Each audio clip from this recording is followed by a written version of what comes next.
क्षेत्रबाट पाल्नुभएका अतिथिज्यूहरू आफ्नो न्यायमुखी कलमले सत्य तथ्य उत्कृष्टभन्दा उत्कृष्ट वक्तव्य छनौट गर्न बस्नुभएका निर्णायकज्यूहरू, सबै सूचकज्यू, गुरु तथा गुरुआमाहरू, साथै मनमा चिनको माला पहिरन उत्सुक भएर आउनुभएका मेरा प्रतिस्पर्धी मित्रहरू र यहाँ उपस्थित सम्पूर्ण महानुभावहरूमा म कोड नम्बर 2 को तर्फबाट स्वीकार्नुहोस् न्यानो वादन नमस्कार।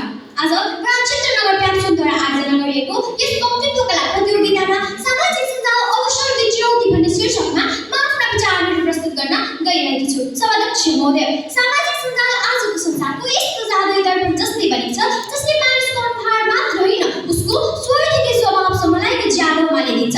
सामाजिक सञ्जाल मान्छेबीचको सम्बन्ध र भावनालाई अचूक रूपमा जडान गर्ने त्यो अदृश्य तर प्रभावशाली माध्यम हो जहाँबाट टुकिएको झिल्काले जस्तै कुनै अभिव्यक्ति लाखौँ वाखामा उत्रिन्छ र त्यही क्षणमै व्यक्तिगत अनुभव सामूहिक चेतनामा रूपान्तरण हुन्छ।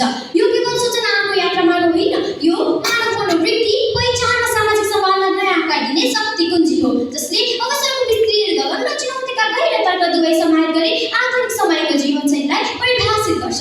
यसले समय र दूरीलाई मेटिदिँदै पर्वत काटेर गाउँचौर जोडिदिँदै आकाशको सीमित कोठाबाट विश्वको कान्छामा पुर्याइदिँदै मानवीय सम्भावनाको नयाँ इतिहास रचिरहेको छ। हिजो पुस्ताले कल्पनामा खिचेको अवसरको द्वार अत्यन्त साधारण टचमै खुल्ने आधुनिक किल्ला बनेको छ जहाँ विचारहरू बिजुली झैँ चम्किन्छन् र प्रतिभा बादल छिरेर हिँड्ने असाधारण शक्ति बोकेर उदाउँछन्। तर यसै उज्यालोभित्र कहिलेकाहीँ मनको छाया लागिँदै जान्छ जसले प्रश्न उठाउँछ के यो संसार साँच्चै अवसर मात्र हो कि चुनौतीपछि लुकिरहेको अर्को अनुहार। सभाध्यक्ष महोदय, सामाजिक सञ्जाल आजको समाजमा केवल देखिने अवसर मात्र होइन बन्ने र बनाउने दुवै सम्भावनाका गहिर द्वारहरू खोलेको छ।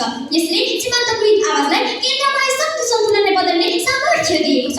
यसले आजको राजनीतिक, सामाजिक र आर्थिक क्षेत्रमा असाधारण अवसरहरू सिर्जना गरेको छ जसले परम्परागत शक्ति संरचनालाई चुनौती दिन्छ।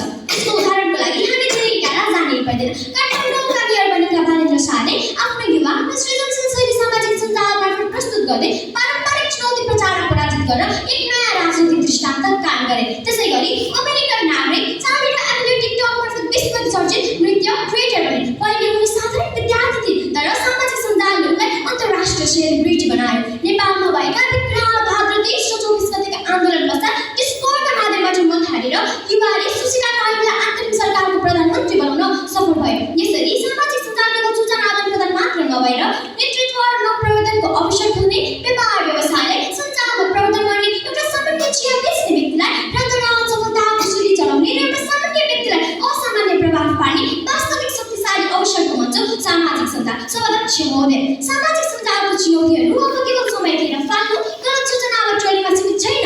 यसले मानिसको सोच र सामाजिक संरचनामा दीर्घकालीन असर पार्न थालेको छ।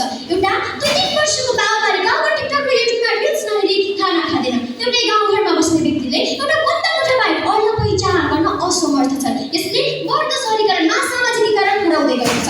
भोलिको दिनमा यस्तो गतिविधिले कस्तो व्यक्ति राष्ट्र निर्माणमा आउँछ भन्ने चुनौती अवस्था छ।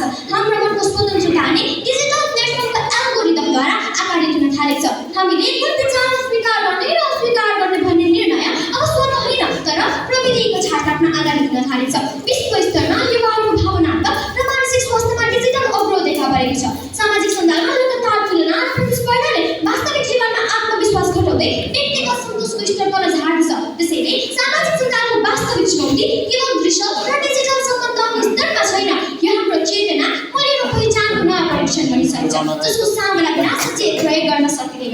अन्ततः सामाजिक सञ्जाल मानव जीवनको एक अभिन्न यन्त्र बन्न पुगेको छ जहाँ अवसर र चुनौती एक सिक्काको दुई पाला चाहिँ एकअर्कामा अल्झिएको छ। यसले ज्ञान, सृजनशीलता र सामाजिक परिवर्तनको ढोकाहरू खोल्दैछ तर त्यही क्रममा चेतना, मूल्य र मानसिक स्वास्थ्यमा सूक्ष्म खतरा पनि ल्याइरहेको छ। हामीले यसलाई केवल मनोरञ्जन र लोकप्रियता बढाउनका माध्यमका रूपमा नभई सशक्त उपकरणका रूपमा बुद्धिमत्तापूर्वक र सतर्कतापूर्वक प्रयोग गर्नु आवश्यक छ। सामाजिक सञ्जालको सही र जिम्मेवार प्रयोगले व्यक्तिगत, सामाजिक र राष्ट्र स्तरमा सकारात्मक क्रान्ति ल्याउन सक्छ भने व्यवस्थाको अन्धाधुन्द प्रयोगले चुनौतीलाई खतरा बनाइदिन सक्छ। त्यसैले हामीले